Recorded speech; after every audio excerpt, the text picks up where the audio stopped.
Juan Kapitulo 6, versikulo 35.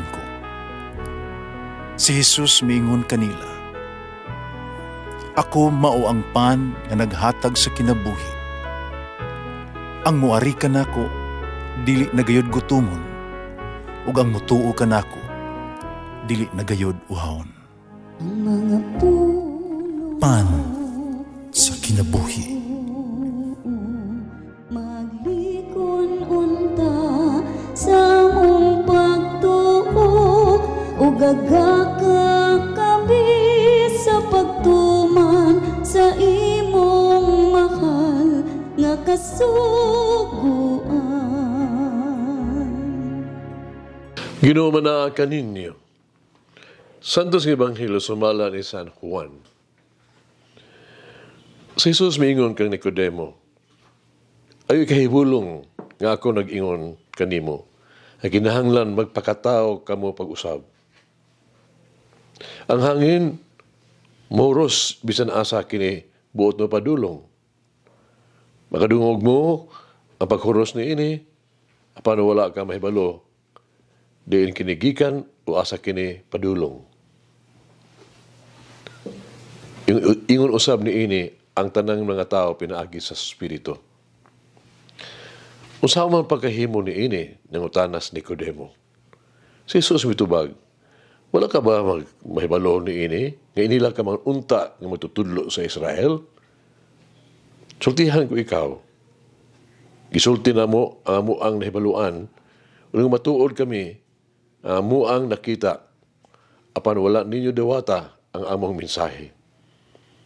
Kung dili ka mutuo sa ako ang gisulti kanimo, may tungod sa mga butang ni ining kalibutana, unsahon man nimo, pagtuo, konsultihan ko ikaw mahitungod sa mga butang sa langit. O wala pa'y nakasaka sa langit, gawas ni adtong nanaog gikan sa langit, ang anak sa tao.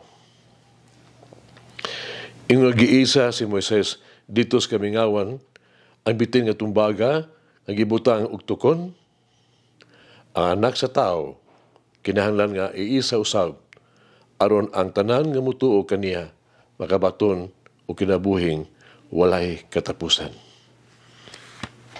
Ang Ebanghelyo sa Ginoo. Pasalamati ang Ginoo, kay siya maayo, ang iyang gugma mulungtad, hangtod sa kahangturan. Pasalamati ang Diyos sa tanang mga Diyos, ang iyang gugma malungtaron. Pasalamati ang Ginoo sa mga Ginoo, ang iyang gugma malungtaron.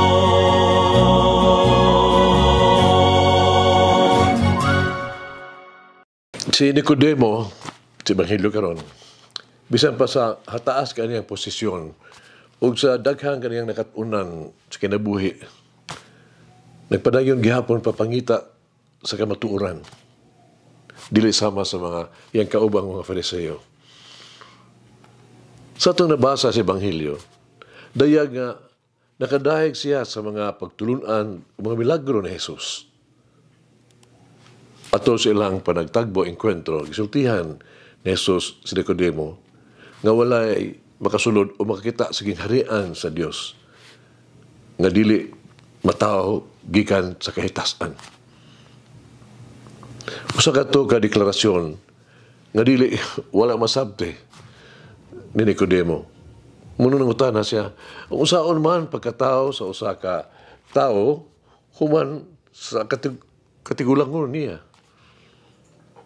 Makasulod ba siya na sa kaduha higayon sa sabakan sa iyang inahan nga mataw siya sa pag-usap? Si Jesus nagpatinaw kang Nicodemo sa kahulugan sa nataw gikan sa itaas. Mao kini ang gidangatan nga mao nga adunay duha ka paghimugso nga ato ang kinabuhi sa tao. Ang usa ang physical ang usa ang lain ang spiritual. Ang una nagtumong kini sa tuang paghimugso nato gikas tuang ito inahan, no?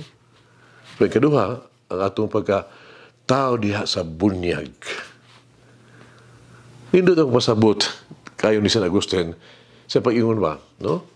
Ang usa sa yuta, ang usa sa langit, ang usa unod, ang usa espiritu, ang usa mortalidad, ang usa kahangturan, eternity. Ang usa lalaki ug babae, ang uban sa Dios ug sa simbahan. Usa nitabo kang Nicodemo human sa iyang paghinabi ni Jesus. Nahimo ba siyang disipulo? Paludungi kini. Sa diha nga mga Fariseo nagplano na sa pagdakop kang Jesus. Si Nicodemo, sa gibuhat niya, nangatarungan siya pinaagi sa pag-ingon kanila. Ang atong balaod, wala maghukom sa mga tao. Nadili una na to mati kanila. John 7, chapter 7, 50 to 52. Og human ang lawas ni Jesus, gikuha diha sa krus. Siya miadto. Nagdala og mira og aloy, ang idihog sa lawas sa Ginoo. Ug uban ni Jose, katagay sa Arimatea, nga tinun-an ni Jesus, mikuha sa patang lawas ni Jesus.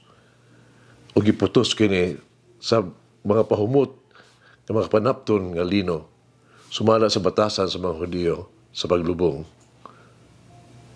Mausab ang bisan kinsa nga matinud-anon gyung mangitas ka matuoran, pagkakapalag kaniya isip tubag sa daghang pangutana may tungod sa kinabuhi. Sa mas gibuhat ni Nicodemo, ug mosunod kaniya kinsa mao ang dalan, ang kamatuoran ug ang kinabuhi sa tuang panaw ngadto sa kahangturan. Mangigsuon mag-ampo kita, Ginoong kong Jesus. Nabanahaw ka sa bag-ong kinabuhi. Hatagi ako og bag-ong mga mata na makaila sa imong presensya sa kalibutan sa ako ang palibot. Hait ako ang pananaw, haita akong pananaw. Haron ako makakita lapas, latas sa ordinaryo kaayong mga panghitabo sa matag adlaw ug ngadto sa nagsaong mga kamatuoran sa imong grasya. Pasigaang ako ang panglantaw sa kalibutan uban na bag-o nga paglaom sa pag-abot sa imong gingharian. Pahumuka nga ako ang pananaw aron akong tan-awon ang uban sa mata nga malumo o kaluoy sa imuhang gipakita sa kadaghanan.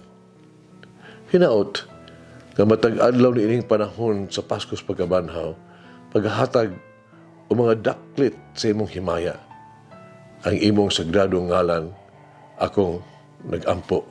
Amen.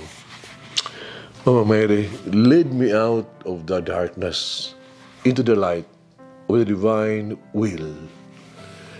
Umalangin ang Diyos magagahom sa tanan, Amahan, Anak, Espiritu Santo. Amen.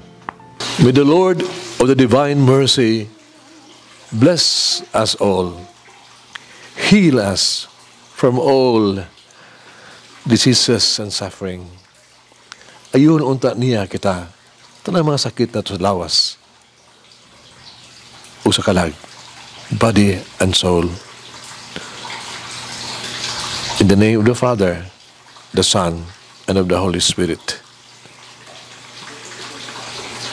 Jesus, I trust in you. Amen. Whoever eats the bread of life will never hunger, says the Lord. Kay galaan inyong nabati ang pagpaambit ug hamubong pamalandong sa pulong sa Dios pinaagi sa tulumanon pan sa kinabuhi nga gidumala ni Monsignor Daddy Silva. Hangtod na usab sa sunod higayon, daghang salamat. The bread of life.